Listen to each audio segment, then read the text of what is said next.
Halo para pecinta movie, selamat datang di channel kami Praja Agni Movie.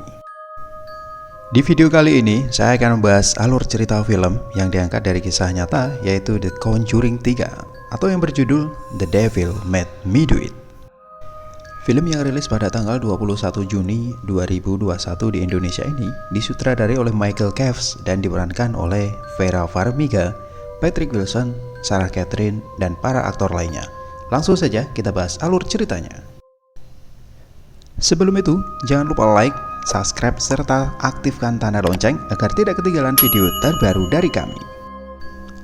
Pada tanggal 18 Juli 1981, Warren dan pasangannya Lauren diminta untuk membantu proses eksorsis, yaitu prosesi pengusiran setan dari seorang anak kecil berusia 8 tahun bernama David.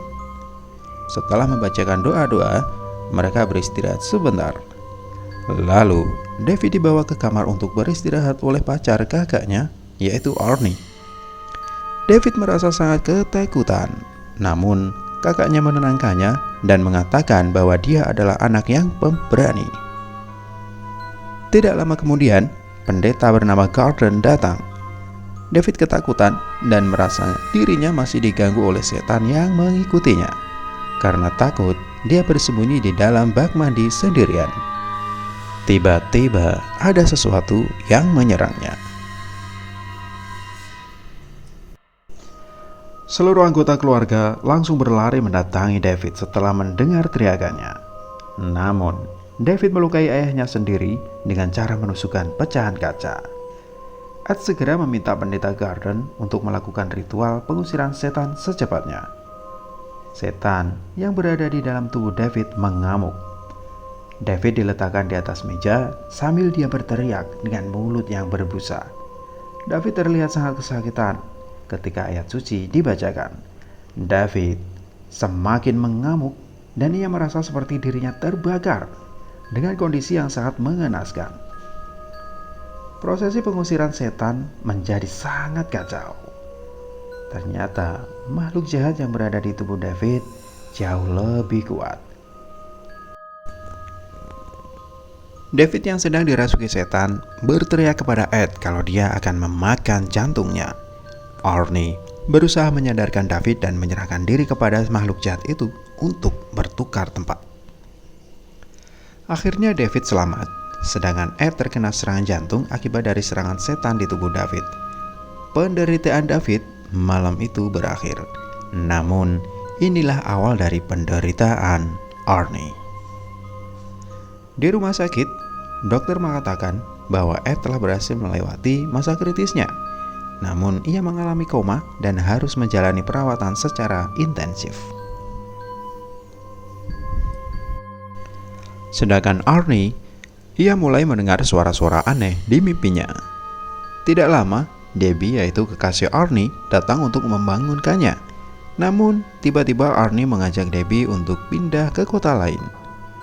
Namun, Debbie menjawab, ia baru saja mendapat pekerjaan sehingga ia mempertimbangkan tawaran Arnie. Debbie bekerja di tempat penitipan hewan dengan pemiliknya bernama Bruno. Bruno mengizinkan mereka untuk tinggal di sana secara gratis. Suatu hari, mereka pergi ke rumah Debbie untuk makan bersama. Ketika Arnie ingin mengambil sesuatu di dapur, ia melihat kotak sereal yang terjatuh. Spontan, ia ingin mengambilnya. Namun, ia melihat ada tikus keluar dari dalam kotak sereal tersebut. Begitu melihat sebuah lubang di dalam dinding, ia terkejut ketika makhluk misterius itu muncul di hadapannya.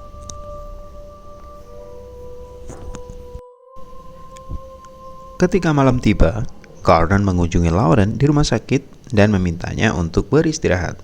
Lauren bercerita awal pertemuan dengan sang suami.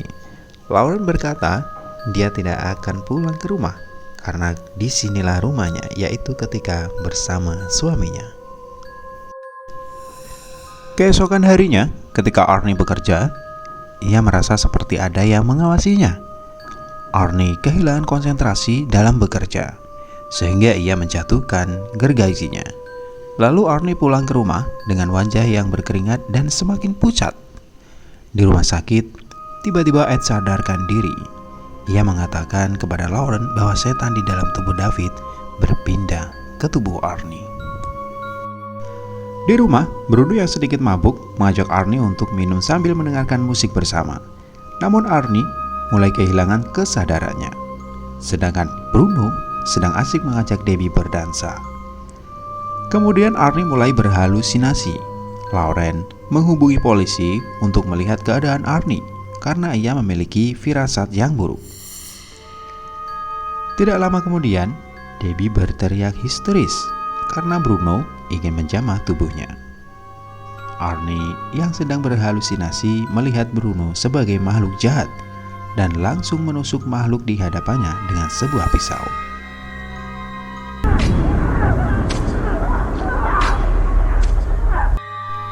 Arnie pergi meninggalkan rumah ketika polisi datang ke TKP. Setelah sudah sadarkan diri, Arnie terkejut melihat darah yang berlumuran di tangannya. Bruno ditemukan oleh polisi dalam keadaan sudah tidak bernyawa dengan total 22 tusukan di sekujur tubuhnya. Ed dan Lauren mengunjungi Arnie di penjara. Mereka meminta Arnie untuk membacakan kitab suci di hadapannya. Setelah selesai, mereka menarik kesimpulan bahwa Arnie tidak dimasuki secara permanen oleh makhluk jahat tersebut, hanya pada waktu tertentu. Debbie pun mengatakan ia melihat Arnie pada hari itu seperti bukan dirinya sendiri. Lalu Ed dan Lauren mendatangi pengacara Arnie dengan mengatakan bahwa Arnie membunuh bukan karena keinginannya, namun ia sedang dirasuki oleh setan. Namun pengacara menolak untuk mengatakan fakta tersebut di persidangan. Lalu Ed dan Lauren mengundang pengacara tersebut untuk datang ke rumah mereka untuk membuktikan bahwa hal gaib itu ada.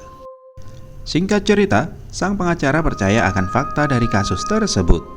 Di pengadilan, sang pengacara mengatakan bahwa Arnie tidak bersalah karena ia sedang dirasuki oleh setan. Ini merupakan kasus hukum pertama di Amerika Serikat, di mana menuntut bukti nyata kerasukan dalam pengadilan. Di luar persidangan, pengacara mengingatkan bahwa kemungkinan Arnie akan dihukum mati, dan hal itu akan bergantung pada bukti-bukti yang Ed dan Lauren kumpulkan. Ed dan Lauren mulai menyelidiki awal mula dari semua hal yang terjadi. Mereka memulai investigasinya. 5 bulan yang lalu, ketika keluarga David pindah ke rumah barunya, mereka sangat bahagia. Mereka antusias melihat ruangan baru miliknya. David kemudian melihat sebuah ruangan yang memiliki kasur dengan air di atasnya. David pun bermain dan merasakan kelembutan dari kasur tersebut. Tiba-tiba, ada sosok bayangan yang muncul dari dalam. David pun terkejut ketika hendak memastikan dirinya ditarik oleh sebuah tangan.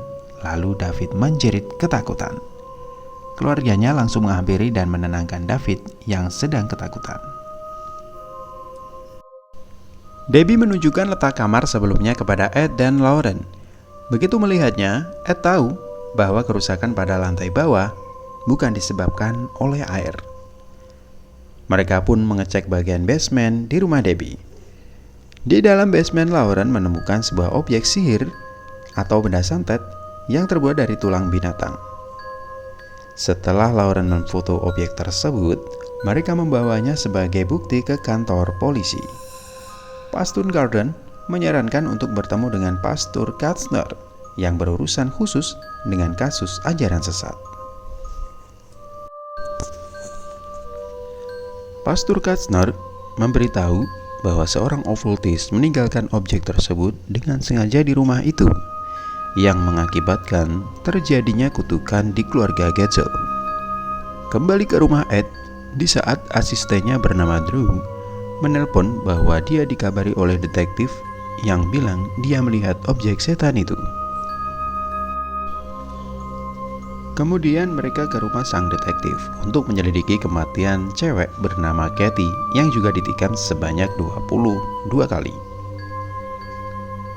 Detektif itu menemukan objek serupa di rumah teman Kathy yang bernama Jessica. Namun, saat ini Jessica menghilang. Ketika Lauren diminta untuk memilih mana pisau yang digunakan untuk membunuh, Lauren memilih dengan benar. Hal itu berarti si pengirim objek sihir adalah orang yang sama. Dari situ, sang detektif percaya akan kemampuan magis Lauren. Ketika menuju ke TKP, Lauren menggunakan kekuatan supranaturalnya untuk melihat keadaan pembunuhan yang terjadi di TKP dengan penglihatannya. Ternyata Jessica yang menusuk Kathy sebanyak 22 kali di bawah pengaruh setan. Ketika sadarkan diri, Jessica melompat ke arah tebing. Lauren hampir jatuh dan Lauren pun ditarik oleh si setan Jessica. Ed pun langsung menarik Lauren. Lalu Lauren berkata bahwa Jessica ada di bawah. Dan benar, polisi pun menemukan jasad Jessica di bawah tebing.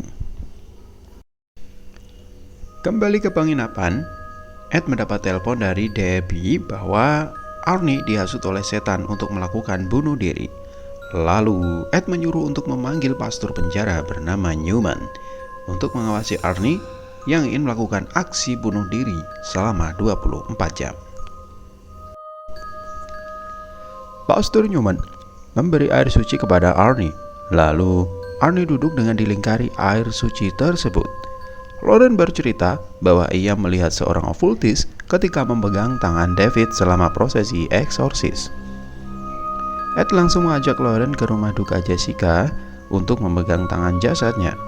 Lalu Lauren melihat seorang okultis itu sedang melakukan ritualnya lagi, yaitu menghasut Arnie yang sedang memegang botol air suci hingga pecah dan membuat tangannya terluka. Arnie mengambil pecahan gelas itu untuk melakukan bunuh diri, namun berhasil dicegah oleh Lauren, dan Lauren berkata bahwa koneksi tersebut berjalan dua arah dan masih terbuka untuk dunia nyata. Namun, tiba-tiba terjadi mati lampu. Setelah Ed berusaha menyalakan lampu, tiba-tiba mayat Jessica menghilang. Dia ternyata ada di sana. Si setan pun lari ke arah Lauren. Ed berhasil menangkap Lauren dan si mayat pun terjatuh. Keesokan harinya, Lauren menemui Debbie untuk memintanya bertemu dengan Arnie dan meminta bantuan kepada Pastor Newman. Drew ternyata menemukan buku sihir lalu memberikannya pada Ed. Di situ tertulis, untuk mencabut kutukan, mereka harus menghancurkan altar tempat okultis melakukan ritual. Namun, karena ada bahasa yang tidak dimengerti, mereka membawanya ke Pastor Kastner untuk menerjemahkannya. Ed dan Drew lanjut menyelidiki di mana tempat si okultis itu, dan ternyata tempat itu berada di rumah Kastner. Dan Kastner akhirnya mengungkapkan bahwa dia telah membesarkan putri secara rahasia bernama Lola. Dia memberitahu Lauren bahwa selama penelitiannya, ketertarikan Lola terhadap okultisme tumbuh, sehingga ia menjadi seorang okultis. Kastner bilang bahwa altarnya ada di lorong bawah tanah rumahnya sendiri. Ketika Lauren akan pergi ke lorong bawah tanah, ia bertemu dengan Lola. Lola tiba-tiba menghilang di kegelapan, lalu muncul di belakang dan menebas leher ayahnya sendiri. Lauren pun menemukan altar itu. Ia mencoba mendorongnya namun terlalu berat, dan Lola pun datang. Kembali kepada Ed yang menyusul pergi ke rumah Kastner dan langsung menemukan lorong bawah tanah melalui lubang pembuangan yang terkunci. Ed mendengar suara Lauren. Lalu Ed membuka kunci tersebut dengan palu. Di dalam lorong, Lauren berlari, namun terjatuh. Tiba-tiba ada sesosok kembaran Lauren dan ia mengikuti gerakan Lauren. Saat Ed datang, ia melihat Lauren, namun itu hanyalah trik dari Lola agar Ed terkecoh, dan Lola pun langsung mengembuskan sesuatu ke mata Ed. Ed pun dirasuki oleh setan. Lauren pun menemukan Ed yang berusaha membunuhnya. Ritual dimulai lagi oleh Lola. Arnie pun kerasukan dan ia tidak bisa mengontrol dirinya sendiri. Arnie memegang pecahan kaca dan berusaha untuk bunuh diri. Sementara itu, Lauren mengingatkan Ed untuk mengingat siapa dirinya. Lauren meminta Ed mengingat masa-masa mereka pertama bertemu dan mengingatkan akan cinta mereka. Ed pun akhirnya mendapatkan kesadarannya dan ia menghancurkan altar itu. Arnie pun selamat dari percobaan bunuh dirinya. Namun, Lola kembali ke altarnya yang sudah hancur. Ed berkata kalau santetnya sudah rusak, namun Lola sudah menjanjikan sang iblis dengan jiwanya sendiri. Lalu sang iblis muncul dan mengambil jiwa Lola. Dan akhirnya, Ed dan Lauren berhasil keluar dengan selamat. Akhirnya, Arnie hanya dijatuhi hukuman penjara selama 5 tahun untuk menebus kesalahannya. Arnie pun menikahi Debbie di penjara. Sedangkan Ed memberikan hadiah kepada Lauren, yaitu sebuah gazebo untuk mengenang tempat mereka pertama kali bertemu. Dan film pun tamat.